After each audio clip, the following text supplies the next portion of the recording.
الحمدللہ والصلاۃ والسلام علی رسول اللہ۔ طلاق کے کچھ اسباب۔ سوال کیا گیا ہے، آپ کی نظر میں طلاق کے اسباب کیا ہیں؟ الجواب بعون الوہاب۔ طلاق کے اسباب بہت ہیں، جن میں سے کچھ سماعت کیجیے۔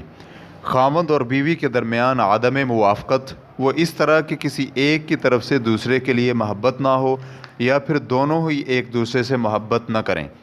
عورت کا بد اخلاق ہونا یا پھر نیکی اور بھلائی کے کاموں میں خاوند کی سماع اور اطاعت نہ کرنا۔ خاوند کا بد اخلاق ہونا اور عورت پر ظلم و زیادتی اور ناانصافی کرنا اور بیوی کے حقوق کی ادائیگی نہ کر سکنا۔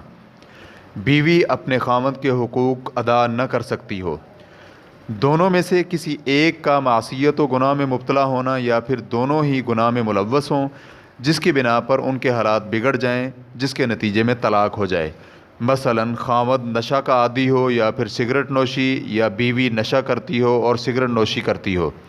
بیوی اور ساس سسر یا پھر ان میں سے کسی ایک کے ساتھ بہو کے معاملات خراب ہوں اور وہ ان کے معاملہ میں کوئی حکمت بھری سیاست نہ کر سکے۔ بیوی کا خاوند کے لیے صاف ستھرا اور بند سنور کر نہ رہنا اور اچھا لباس اور خوشبو استعمال نہ کرنا، اسی طرح اچھی اور محبت بھری کلام نہ کرنا، حشاش بشاش چہرے سے نہ ملنا وغیرہ، یہ طلاق کے اسباب میں سے ہو سکتے ہیں۔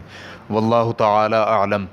اسلام کیو اے ریکارڈنگز، مؤسسۃ الشیخ محمد صالح المنجد، المملکۃ العربیۃ السعودیہ، فتویٰ نمبر 13243۔ والسلام علیکم ورحمۃ اللہ وبرکاتہ۔